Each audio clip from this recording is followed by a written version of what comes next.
Hey guys, Cameron here with Emerson Property Management. Every week I bring you tools, tactics, strategies, lessons I've learned, things that help me build up a sizable rental portfolio in about 2 years. Now manage that portfolio. Today, guys, I want to talk to you about something a little unique. The hidden costs of home ownership. Cameron, you're a property manager. What the hell do you know about home ownership? Solid question. If you're an investor and you're watching this, you might be renting your property. And you might be saying, I've got $20,000 or 30 or 40 or 50. Maybe I'm gonna go buy my home. Maybe I'm gonna buy a primary residence, or I'm gonna go buy a rental property. And I think, because you think you're gonna save all that money on rent, I'm just gonna go through some of these items. This is something that I talk about with my friends, family. It comes up all the time about this hidden cost of home ownership that we as American dream, they're telling us, go buy a home, go buy a home, go buy a home. Well, y'all, it's because it's one of the greatest stimulators of the economy. That's why the home ownership and home buying, selling, building, there's so much that goes into it.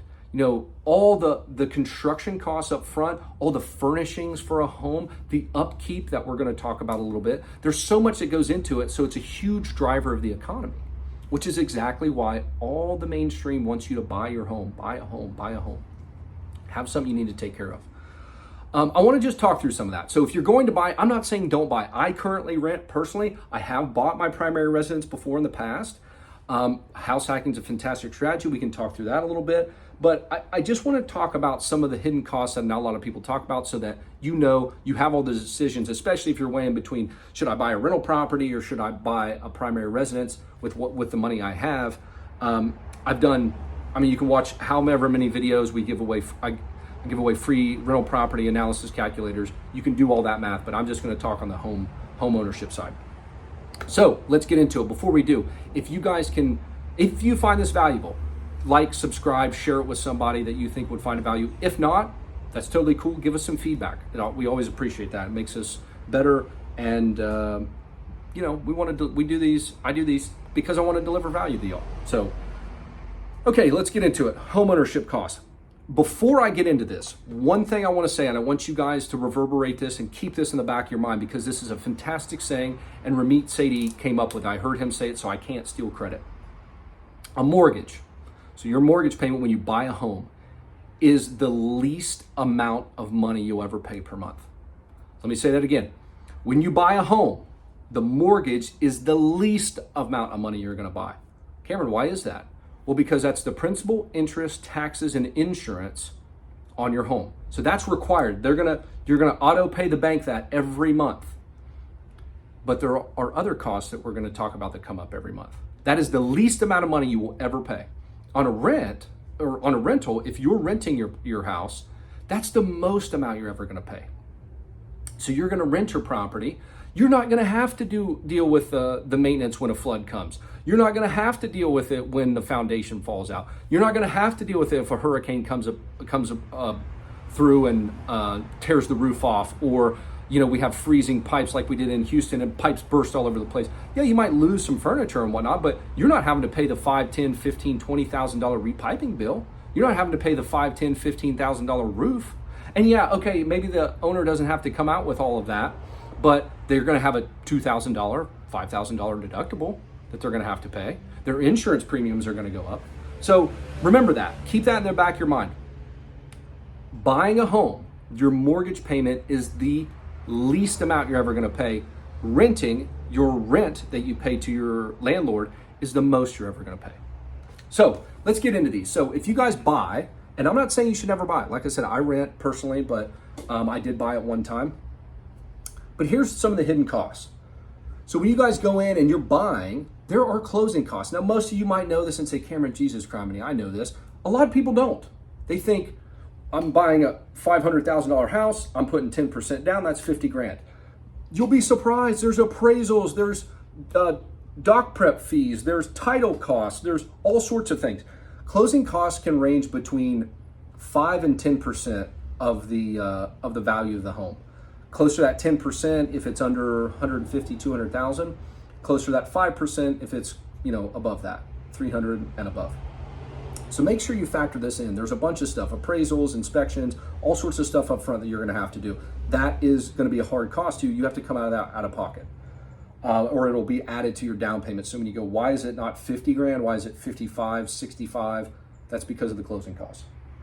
Property taxes. So people, your mortgage, they will annualize your property tax and you'll have to pay that per month. Let's just say your property taxes are $12,000 a year. That means you're gonna have to pay $1,000 a month. However, you guys have probably heard that recently everybody is squawking about the property taxes increasing year over year. Some of my rental properties have gone up 20%. The property tax values have gone up 20% year over year. That is insane. So when you think, oh, my mortgage payment's $2,500, I can afford that. Next year, it might be $2,600 because of the property tax increase. It might be $2,800 the year after that because of the property taxes keep going up. They did a new school levy, whatever. The property taxes continue to rise. So make sure, because the value of your home goes up over time on average. So make sure you understand that property taxes are going to go up. And if you ever get to that, I don't know who said it. I think it was Dave Ramsey, but you want to own your home outright and have that not have to pay anybody anything. I don't want that monthly payment over my head. You're going to have to pay property taxes for the rest of your life. If you own anything, you will always pay property taxes. I don't care what planet you live on. The government is going to get their money from the property taxes. So you're either going to stroke that, in this example, $12,000 check at the end of the year, or you're going to pay $1,000 a month. So I want to get rid of my monthly payment and I want to pay off my mortgage. It's just nonsense. You're always going to have a payment for property taxes. Always. Same thing with insurance. So I put that down here somewhere. Insurance costs. I don't know if you guys have heard, but again, this is 2023. There's all these cataclysmic events that have happened, hurricanes and natural disasters that are rising insurance costs. There have been insurance companies that have pulled out of California.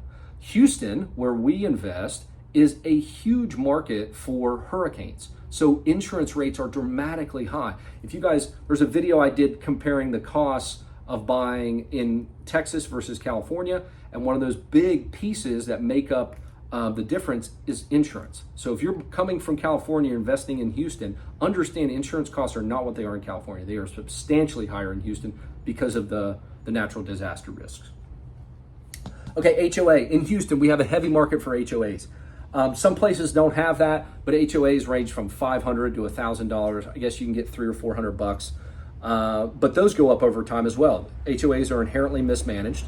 I have never met an HOA company that was managed well. The budget was managed well, and everybody bitches about it. So it's just one of those things that understand that that's going to be a cost, and that's usually not included in your monthly payment. So that might be a bill at the end of the year, $500 or $1,000 that you didn't think about. And if it goes up, you're paying it. HOA, don't quote me on this because I'm not privy. It's Harley Bike Week, I guess. I'm not privy on where the HOA liens fall in the event of a bankruptcy or what have you, but I know they are very strict and can almost force you to sell. I don't remember all the specifics of that, so you want to look that up. But if you don't pay an HOA bill, that shit will not go away. So watch out for not paying HOAs. Lawn care. Cameron, Jesus Christ, I can cut my own grass. I get that, totally. But you also have maintenance. And if you're in an HOA, and I mean lawn maintenance or landscaping, if you're in an HOA, they will dictate what you can and can't put in your front yard. They will tell you need to cut the grass. If you're not cutting and weeds grow up or grow over the sidewalk, they'll tell you. They'll send you a violation. But nonetheless, you have to maintain it. You need to maintain the flower beds and shrubs and trees. So it's not a lot, but $50 a month adds up. All this stuff adds up. $50 here, $50 there, $50 here. Next thing you know, you're $200, $300, $400, $500, $600 more than what you thought your mortgage payment was going to be. PMI, private mortgage insurance. So if you put less than 20% down on a property, then you will have something called PMI. Usually it's about 1% of the purchase price annualized. I don't know, I haven't kept up with what the PMI rates are, but when you're talking to your lender, understand what your PMI is. Typically, after you get at least 20% equity in your property, you can apply and have it removed, but you might add $50 to $150 a month on top of, or a little bit more on top of your mortgage payment. And you're going, where is that coming from? Private mortgage insurance. Maintenance and repair costs. So I've done a lot of discussions on this, so you can check that out over here or here on maintenance and repair costs and how to value those in a rental. It would be almost exactly the same thing for this. So we average about $200 a month is what I recommend you set aside for CapEx and a little bit of vacancy. So you might be able to knock a little bit off that, but especially if you buy a new home. If you're buying a new home, you're obviously going to have a lot less capital expenditures. But whether you're buying an investment property or a property to live in, you're still going to have hot water tank. You're still going to have an HVAC. You're still going to have a roof. You're still going to have windows. And those need to be replaced every now and then. So you got to remember, when a pipe bursts and floods everything, that's not going to be Mr. and Mrs. Landlord's responsibility when you own. That is your responsibility. And I can tell you from experience, you wouldn't believe the shit that insurance companies try to weasel their way out of. So if you think, oh, I'll call my insurance company and make a claim on this, you just double check your paperwork. Homeowner policies are pretty good, but you never know. You might say, oh man, I cut this. I don't want that expensive insurance policy. And you might have just cut yourself out of a burst pipe or some sort of coverage for burst pipes to try to save a couple $100 a year, which I'm not saying you should or shouldn't do, but I'm just saying understand that all these maintenance and repairs are not all going to be covered by insurance. And then the last one. So this is something I hear a lot. So what this says is 10% when selling. So what I hear a lot is, well, Cameron, if I buy a property for $300,000 and then I sell it for $350 2 years later, I've made 50 grand. And I shake my head and in almost sympathy, because that is not how it works at all. You're gonna pay about 10% when you sell. Remember when I talk about closing costs when you buy? There's closing costs when you sell. And it averages about 10%. So on a $350,000 sale, that's about 35 grand that's going bye-bye. And where is that going? 6% is typically going to the agents. You could try to sell it yourself or whatever. That's your prerogative. But most people are going to give 3% to the agent that is selling the home, the one that you hire to sell, and 3% to the agent that's going to bring the buyer. But that's 6%. So there's another 4% that's going to go in closing costs. So again, when you go through a title company and they have fees that they need you to pay for, and you wouldn't believe all the line items, and it's little $100, $200 things here and there. The HOA certification fee, again, the attorney doc prep fees. There's so much bullshit in there, and they know that, and they do that on purpose. And it adds up. So when you think I'm gonna buy a property for 300 and sell it 2 years later for 350, you think you made 50 grand, you might be lucky if you make 15. 350 minus 35 is 315. You might be lucky if you make 15. And if you think about it, that's almost a 20% gain in 2 years. Now, in 2020, 2021, when rates were flying off the roof, or rates were super low and appreciation was going through the roof, maybe that could happen, but that's not traditional. Traditional is 3 to 5% a year, which means your $300,000 house, if you're lucky, would go up, $10 to $20, $30,000 over that time, 15 to 20,000 bucks. And now it's going to all get eaten up in the closing costs.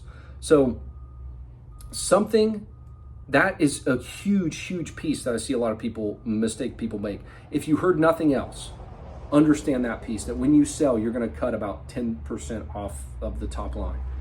So guys, I can't stress that enough. That comes up time and time again. That probably is one of the most important points here. Excuse me. So what did we learn? There are a lot of things here that are going to eat into your monthly payment or add to your monthly payment. So when you guys get that quote from your lender that says you're going to owe us $1,500, $2,500, $3,500 a month, make sure, can you afford that? They're not going to tell you what you can afford. They're going to tell you what they think you can afford.